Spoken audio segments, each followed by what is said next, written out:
तो ध्रुव स्वामिनी नाटक के हमने दो भाग पढ़ लिए हैं, ठीक है, भाग 1 और भाग 2। और आज हम पढ़ेंगे भाग 3, ठीक है, ध्रुव स्वामिनी नाटक का भाग 3। तो शुरू करते हैं फ्रेंड्स। और वीडियो शुरू करने से पहले आपसे एक छोटी सी रिक्वेस्ट कि आपने अभी तक चैनल को सब्सक्राइब नहीं किया है तो प्लीज़ चैनल को सब्सक्राइब कर लीजिए। आपके एक लाइक, एक शेयर और एक सब्सक्राइब से हमें बहुत मोटिवेशन मिलता है कि हम आपके लिए ऐसे ही यूज़फुल एजुकेशनल वीडियोस लाते रहें, ठीक है फ्रेंड्स। तो सब्सक्राइब ज़रूर करें। तो फ्रेंड्स शुरू करते हैं। शक दुर्ग के भीतर एक प्रकोष्ठ, शक दुर्ग यानी शकराज का जो दुर्ग है, ठीक है, भीतर एक प्रकोष्ठ, 3 मंचों में 2 खाली और एक पर ध्रुव स्वामिनी पाद पीठ के ऊपर बाएं पैर पर दाहिना पैर रखकर अधरों से उंगली लगाए चिंता में निमग्न बैठी हैं। बाहर कुछ कोलाहल होता है। सैनिक प्रवेश करके महादेवी की जय हो। ध्रुव स्वामिनी चौंक कर, क्या? सैनिक, विजय का समाचार सुनकर राजाधिराज भी दुर्ग में आ गए हैं। अभी तो वे सैनिकों से बात कर रहे हैं। उन्होंने पूछा है, महादेवी कहाँ हैं? आपकी जैसी आज्ञा हो, क्योंकि कुमार ने कहा है। कुमार मतलब रामगुप्त, ठीक है। ध्रुव स्वामिनी, क्या कहा है? यही न कि मुझसे पूछकर राजा यहाँ आने पावे। ठीक है, अभी मैं बहुत थकी हूँ। सैनिक जाने लगता है उसे रोककर। और सुनो तो, तुमने यह नहीं बताया कि कुमार के घाव अब कैसे हैं, ठीक है। तो यहाँ कुमार चंद्रगुप्त हैं, ठीक है। जो चंद्रगुप्त और ध्रुव स्वामिनी वहाँ पे गए थे ना शकराज से युद्ध करने के लिए, तो शकराज उस युद्ध में मारा गया है। और कुमार ने चंद्रगुप्त के भी घाव लगे हैं, ठीक है। तो सैनिक, घाव चिंताजनक नहीं है, उन पर पट्टियां बन चुकी हैं। कुमार प्रधान मंडप में विश्राम कर रहे हैं। ध्रुव स्वामिनी, अच्छा जाओ। सैनिक का प्रस्थान। मंदाकिनी सहसा प्रवेश करके, भाभी बधाई है, जैसे भूल कर गई हो। नहीं नहीं महादेवी, क्षमा कीजिए। ध्रुव स्वामिनी, मंदा, भूल से ही तुमने आज एक प्यारी बात कह दी, उसे क्या लौटा लेना चाहती हो? आह, यदि वह सत्य होती। पुरोहित का प्रवेश, ठीक है। मंदाकिनी, क्या इसमें भी संदेह है? ध्रुव स्वामिनी, मुझे तो संदेह का इंद्रजाल ही दिखाई पड़ रहा है। मैं न तो महादेवी हूँ और न ही तुम्हारी भाभी। पुरोहित को देखकर चुप हो जाती है। पुरोहित आश्चर्य से इधर उधर देखता हुआ, तब मैं क्या करूं? मंदाकिनी, क्यों, आपको कुछ कहना है क्या? पुरोहित, ऐसे उपद्रवों के बाद शांति कर्म होना आवश्यक है, इसलिए मैं स्वस्तियन करने आया था। किंतु आप तो कहती हैं कि मैं महादेवी ही नहीं हूँ। ध्रुव स्वामिनी तीखे स्वर में, पुरोहित जी, मैं राजनीति नहीं जानती, किंतु इतना समझती हूँ कि जो रानी शत्रु के लिए उपहार में भेज दी जाती हैं, वह महादेवी की उच्च पदवी से पहले ही वंचित हो गई होगी। यानी कि ध्रुव स्वामिनी को बहुत गुस्सा आ रहा है कि उसको शकराज के पास भेज दिया और अब महादेवी महादेवी कर रहे हैं। तो ठीक है, इसलिए ध्रुव स्वामिनी को थोड़ा गुस्सा आ रहा है। तो मंदाकिनी, किंतु आप तो भाभी होना भी अस्वीकार करती हैं, ठीक है। जो मंदाकिनी है वो कह रही कि आप तो मेरे जेठानी भी होना स्वीकार नहीं कर रही हैं। तो ध्रुव स्वामी कहती हैं कि भाभी कहने का तुम्हें रोग हो तो कह लो, क्योंकि इन्हीं पुरोहित जी ने उस दिन कुछ मंत्रों को पढ़ा था, ठीक है। जो पुरोहित जी हैं अभी इस नाटक में, उन्होंने ध्रुव स्वामिनी और रामगुप्त की शादी करवाई थी, ठीक है। तो वो ही पुरोहित जी के यहाँ पे चर्चा हो रही है, ठीक है। तो कह रही हैं कि पुरोहित जी ने उस दिन कुछ मंत्रों को पढ़ा था। उस दिन के बाद मुझे कभी राजा से सरल संभाषण करने का अवसर ही न मिला, यानी कि मुझसे बातें ही नहीं की। हाँ, न जाने मेरे किस अपराध पर संदिग्ध चित्त होकर उन्होंने जब मुझे निर्वासित किया, तभी मैंने अपनी स्त्री होने के अधिकार की रक्षा की भीख मांगी थी। यानी कि जो ध्रुव स्वामिनी है उसने मतलब विनती भी की थी कि मुझे शकराज के पास मत भेजो, ठीक है। तब भी उस रामगुप्त ने उसको वहाँ पे भेज दिया था। तो वह भी न मिली, यानी कि मुझे तो भीख भी नहीं मिली, मेरे अधिकार की रक्षा की भीख भी नहीं मिली, और मैं पशु बलि की तरह अकरुण आज्ञा की डोरी में बंधी हुई शक दुर्ग में भेज दी गई। तब भी तुम मुझे भाभी कहना चाहती हो क्या? मैं ध्रुव सामने कह रही कि मुझे वहाँ भेज दिया गया, यानी कि मेरा तो कोई अर्थ ही नहीं रहा, तो अब भी तुम मुझे भाभी कह रही हो? मंदाकिनी सिर झुकाकर, यह गर्हित और ग्लानिजनक प्रसंग है, ठीक है। पुरोहित, यह मैं क्या सुन रहा हूँ? मुझे तो यह जानकर प्रसन्नता हुई थी कि वीर रमणी की तरह अपने साहस के बल पर महादेवी ने इस दुर्ग पर अपना अधिकार किया है। ध्रुव स्वामिनी, आप झूठ बोलते हैं। पुरोहित आश्चर्य से, मैं और झूठ? ध्रुव स्वामिनी, हाँ, आप और झूठ नहीं, स्वयं आप ही मिथ्या हैं। पुरोहित हंसकर, क्या आप वेदांत की बात कहती हैं? तब तो संसार मिथ्या है ही। ध्रुव स्वामिनी क्रोध से, संसार मिथ्या है या नहीं यह तो मैं नहीं जानती, परंतु आपका कर्मकांड और आपके शास्त्र क्या सत्य हैं? जो सदैव रक्षणीय स्त्री की यह दुर्दशा हो रही है। पुरोहित मंदाकिनी से, बेटी तुम ही बताओ, यह मेरा भ्रम है या महादेवी का रोष? ध्रुव स्वामिनी, रोष है, हाँ, मैं रोष से झेली जा रही हूँ, ठीक है। ध्रुव स्वामिनी कह रही है, इतना बड़ा उपहास, धर्म के नाम पर स्त्री आज्ञाकारिता की यह पैशाचिक परीक्षा मुझसे बलपूर्वक ली गई है। पुरोहित, तुमने जो मेरा राक्षस विवाह कराया है उसका उत्सव भी कितना सुंदर है। यह जनसंहार देखो, अभी उस प्रकोष्ठ में रक्त सनी हुई शकराज की लोथ पड़ी होगी, कितने ही सैनिक दम तोड़ते होंगे, और इस रक्त धारा में तीरती हुई मैं राक्षसी सी सांस ले रही हूँ। तुम्हारा स्वस्त्यन मुझे शांति देगा? मंदाकिनी, आर्य आप बोलते क्यों नहीं?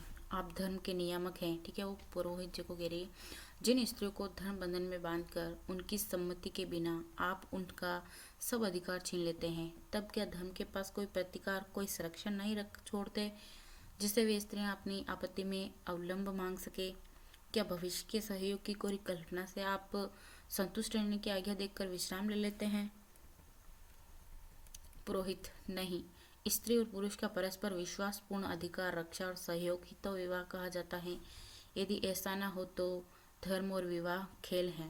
ध्रुव स्वामिनी, खेल हो या न हो, किंतु एक क्लीव पति के द्वारा परित्यक्ता नारी का मृत्यु मुख में जाना ही मंगल है, उसे स्वस्त्यन और शांति की आवश्यकता नहीं।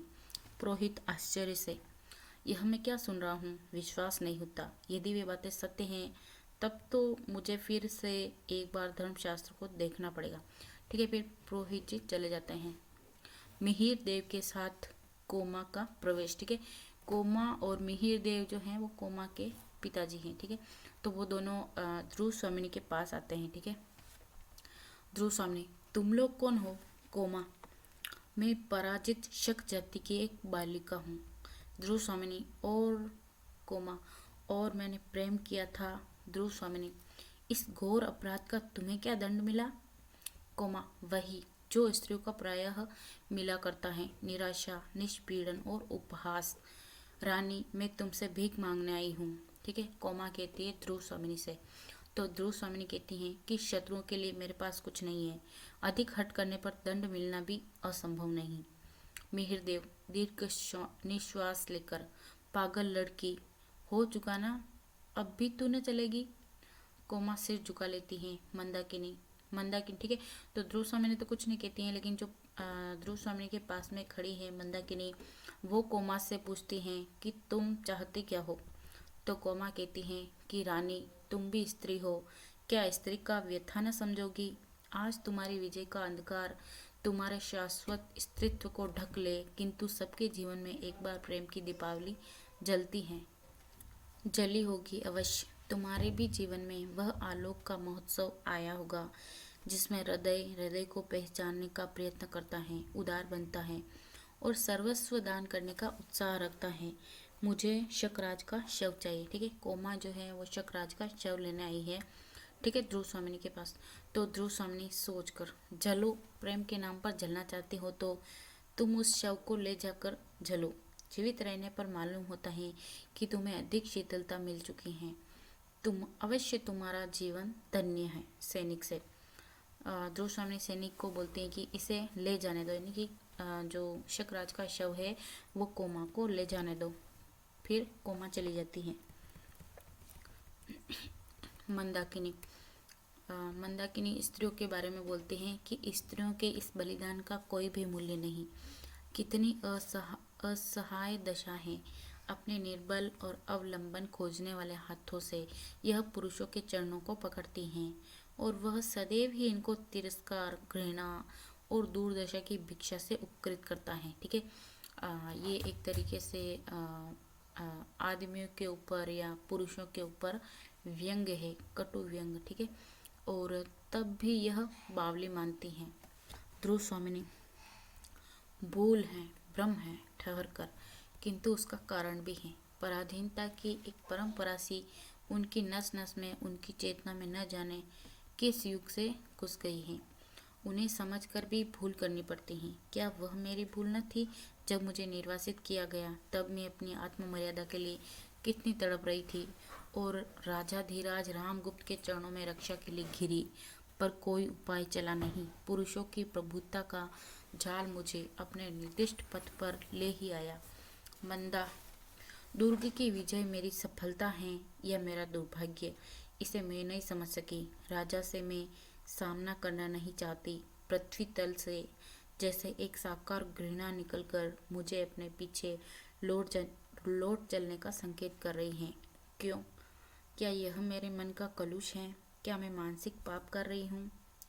उन्मत्त भाव से प्रस्थान, यानी कि ध्रुव स्वामिनी चली जाती हैं। मंदाकिनी, नारी हृदय जिसके मध्य बिंदु से हटकर शास्त्र का एक मंत्र कील की तरह घट गया है और उसे अपने सरल प्रवर्तन चक्र में घूमने से रोक रहा है, निश्चय ही वह कुमार चंद्रगुप्त की अनुरागिनी है। चंद्रगुप्त सहसा प्रवेश करके, ठीक है, चंद्रगुप्त अचानक आता है और बोलता है, कौन? मंदाकिनी, अरे कुमार, अभी थोड़ा विश्राम करते। चंद्रगुप्त बैठते हुए, विश्राम? मुझे कहाँ विश्राम, मैं अभी यहाँ से प्रस्थान करने वाला हूँ।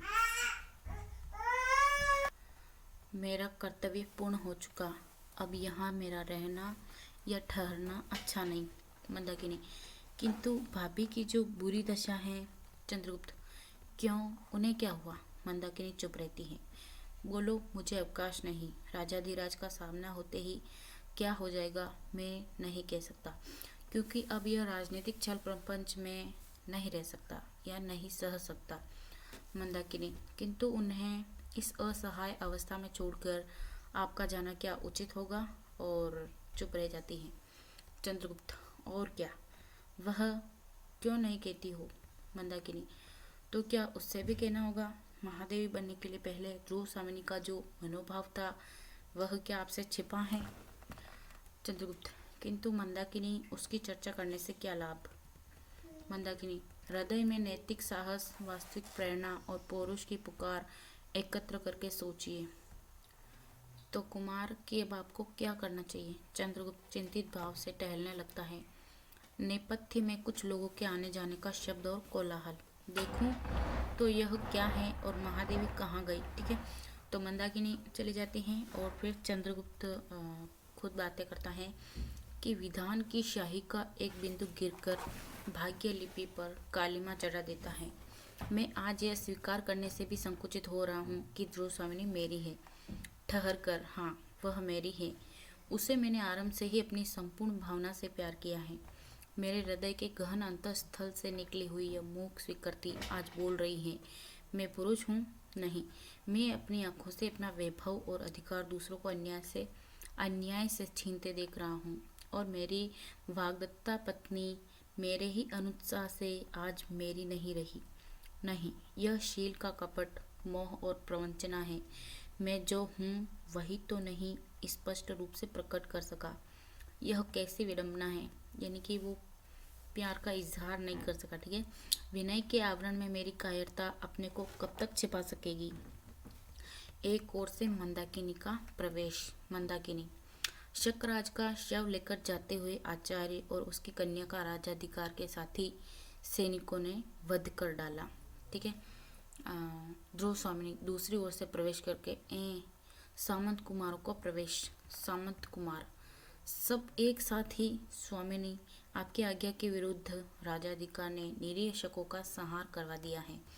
ध्रुव स्वामिनी, फिर आप लोग इतने चंचल क्यों हैं? राजा को आज्ञा देनी चाहिए और प्रजा को नतमस्तक होकर उसे मानना होगा। सामंत कुमार, किंतु अब वह असह्य है। राज सत्ता के अस्तित्व की घोषणा के लिए इतना भयंकर प्रदर्शन, मैं तो कहूँगा इस दुर्ग में आपकी आज्ञा के बिना राजा का आना अन्याय है। ठीक है, जो सामंत कुमार हैं वो कह रहे हैं कि ध्रुव स्वामिनी, आपके बिना रामगुप्त राजा का आना अन्याय है। ठीक है, ध्रुव स्वामिनी, मेरे वीर सहायकों, मैं तो स्वयं एक परित्यक्ता और हतभागिनी स्त्री हूँ। मुझे तो अपनी स्थिति की कल्पना से भी क्षोभ हो रहा है। मैं क्या कहूँ सामंत कुमार, मैं सच कहता हूँ, रामगुप्त जैसे राजपद को कलुषित करने वाले के लिए मेरे हृदय में तनिक भी श्रद्धा नहीं। विजय का उत्साह दिखाने यहाँ वे किस मुँह से आए जो हिंसक, पाखंडी, क्षीव और क्लीव हैं। रामगुप्त सहसा शिखर स्वामी के साथ प्रवेश करके, ठीक है, रामगुप्त आता है और वो सामंतों की बात सुनकर कहता है कि क्या कहा, फिर से तो कहना। सामंत कुमार, गुप्त काल के गौरव का कलंक कालिमा के सागर में निमज्जित करने वाले शिखर स्वामी, उसे बीच में ही रोककर चुप रहो। क्या तुम लोग किसी के बहकावे में बहकाने से आवेश में आ गए हो? चंद्रगुप्त की ओर देखकर, कुमार यह क्या हो रहा है? ठीक है, वो चंद्रगुप्त को कहता है कि ये क्या हो रहा है, तो चंद्रगुप्त उत्तर देने की चेष्टा करके चुप रह जाता है। रामगुप्त, दुर्विनीत पाखंडी पामरों, तुम्हें इस दुष्टता का क्रूर दंड भोगना पड़ेगा। नेपथ्य की ओर देखकर, इन विद्रोहियों को बंदी करो या बंदी बनाओ। ठीक है, रामगुप्त के सैनिक आकर सामंत कुमार को बंदी बनाते हैं। रामगुप्त का संकेत पाकर सैनिक लोग चंद्रगुप्त की ओर भी बढ़ते हैं और चंद्रगुप्त श्रृंखला में बन जाते हैं, या बन जाता है। ध्रुव स्वामिनी, कुमार मैं कहती हूँ कि तुम प्रतिवाद करो, किस अपराध के लिए यह दंड ग्रहण कर रहे हो? यानी कि ध्रुव स्वामिनी कहती हैं कि चंद्रगुप्त तुम मतलब तुम है ना जो विद्रोह करो, तुम किस लिए ये अपराध सहन कर रहे हो? तो चंद्रगुप्त एक दीर्घ श्वास लेकर चुप रह जाता है। रामगुप्त हंसकर, कुचक्र करने वाले क्या बोलेंगे? ध्रुव स्वामिनी, और जो लोग बोल सकते हैं, जो अपनी पवित्रता की दुधुम्बी बजाते हैं, वे सब के सब साधु होते हैं ना?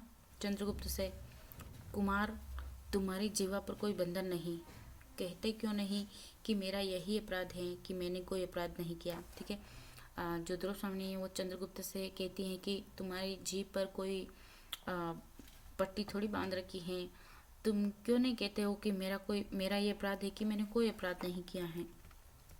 रामगुप्त, महादेवी। ध्रुव स्वामिनी उसे न सुनते हुए चंद्रगुप्त से, झटक दो इन लौह श्रृंखलाओं को, यह मिथ्या डोंग कोई नहीं सहेगा, तुम्हारा क्रुद्ध दुर्देव भी नहीं। रामगुप्त डांट कर, महादेवी चुप रहो। ध्रुव स्वामिनी तेजस्विता से, कौन महादेवी? कौन महादेवी राजा? क्या अब भी मैं महादेवी ही हूँ जो शकराज की शैया के लिए कृतदासी की तरफ भेजी गई हो, वह भी महादेवी? आश्चर्य।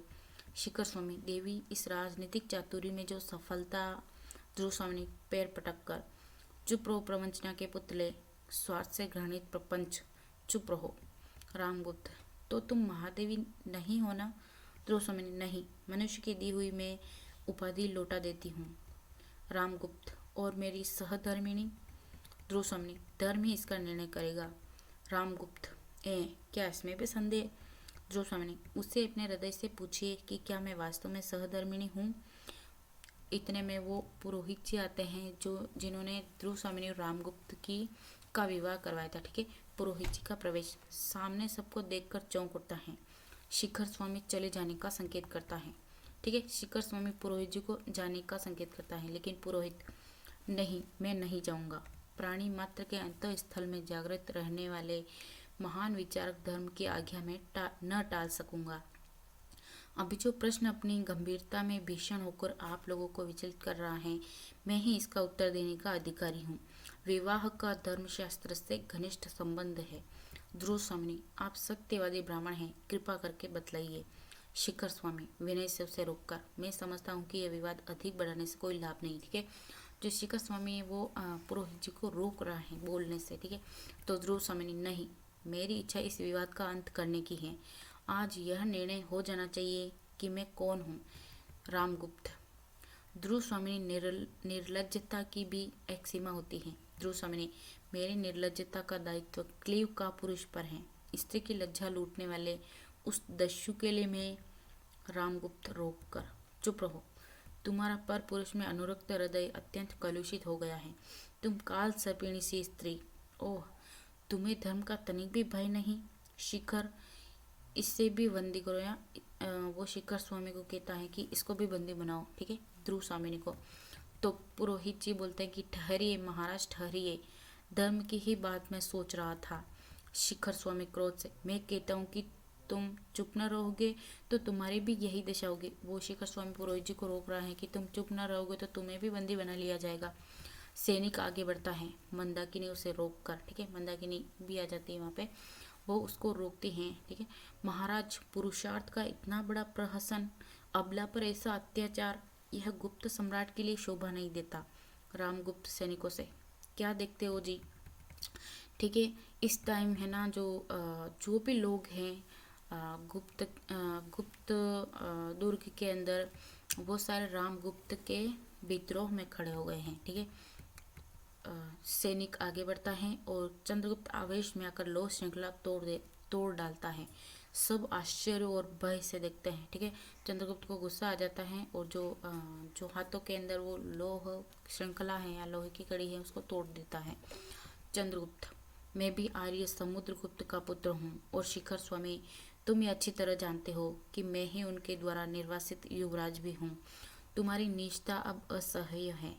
तुम अपने राजा को लेकर इस दुर्ग से सकुशल बाहर चले जाओ।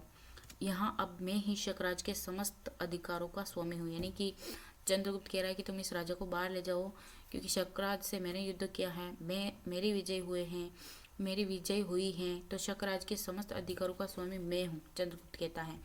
तो रामगुप्त भयभीत होकर चारों ओर देखता हुआ, क्या? ध्रुव स्वामी ने चंद्रगुप्त से, यही तो कुमार।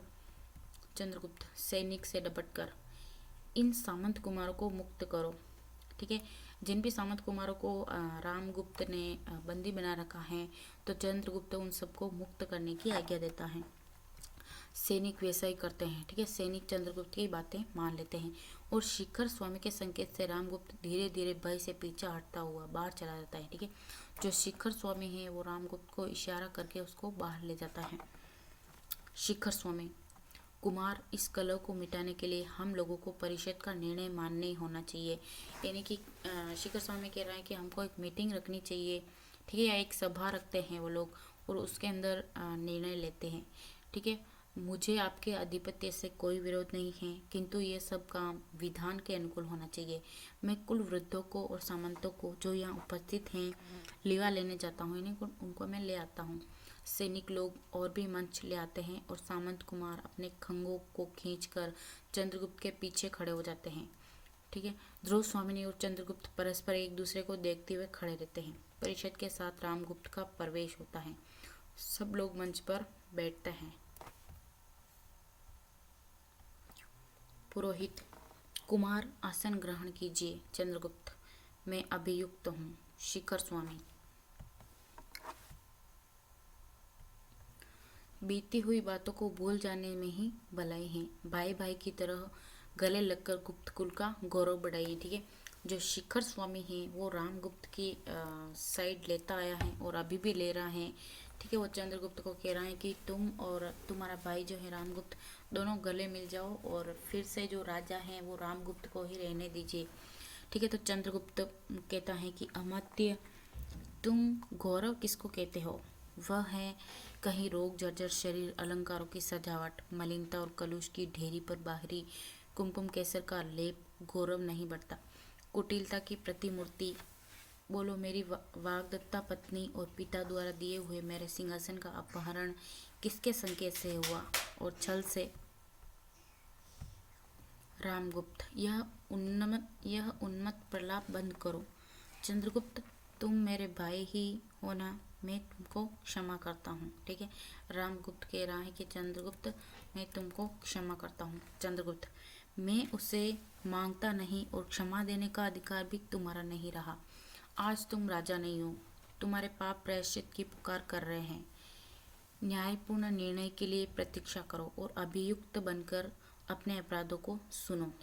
मंदाकिनी, ध्रुव स्वामिनी को आगे खींचकर। यह है गुप्त कुल की वधु। ठीक है फ्रेंड्स, तो जो मंदाकिनी है वो ध्रुव स्वामिनी को लेकर आती है और सबके सामने ये कहती हैं कि ये गुप्त कुल की वधु है, अर्थात ये चंद्रगुप्त की पत्नी घोषित करते हैं। ठीक है, मंदाकिनी। तो रामगुप्त कहता है मंदा, मंदाकिनी बोलती है राजा का भय मंदा का गला नहीं घोट सकता।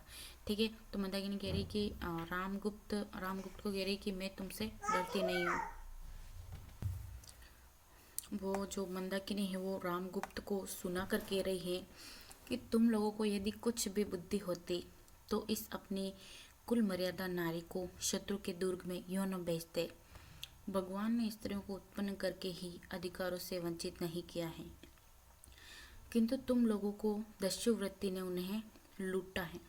इस परिषद से मेरी प्रार्थना है कि आर्य समुद्रगुप्त का विधान तोड़कर जिन लोगों ने राज किल्विश किया हो उन्हें दंड मिलना चाहिए। शिखर स्वामी, तुम क्या कह रही हो? मंदाकिनी, मैं तुम लोगों की नीचता की गाथा सुन रही हूँ। अनार्य, सुन नहीं सकते? तुम्हारी प्रवंचनाओं ने जिस नरक की सृष्टि की है उनका अंत समीप है। यह साम्राज्य किसका है? आर्य समुद्रगुप्त ने किसे युवराज बनाया था? चंद्रगुप्त को या इस क्लीव रामगुप्त को, जिसने छल और बल से विवाह करके भी इस नारी को अन्य पुरुष की अनुरागिनी बताकर दंड देने के लिए आज्ञा दी है? वही रामगुप्त जिसने कापुरुषों की तरह इस स्त्री को शत्रु के दुर्ग में बिना विरोध किए भेज दिया था। तुम्हारे गुप्त साम्राज्य का सम्राट है और यह ध्रुव स्वामिनी, जिसे कुछ दिनों तक तुम लोगों ने महादेवी कहकर संबोधित किया है, वह क्या है, कौन है और उसका कैसा अस्तित्व है? कहीं धर्मशास्त्र हो तो उसका मुंह खुलना चाहिए। पुरोहित, शिखर, मुझे भी अब भी बोलने दोगे या नहीं? मैं राज्य के संबंध में कुछ नहीं कहना चाहता। वह तुम्हारी राजनीति जाने और तुम जानो, किंतु इस विवाह के संबंध में तो मुझे कुछ कहना ही चाहिए। ठीक है, क्योंकि पुरोहित जी ने विवाह करवाया था। एक वृद्ध, कहिए देव, आप ही तो धर्मशास्त्र के मुख हैं।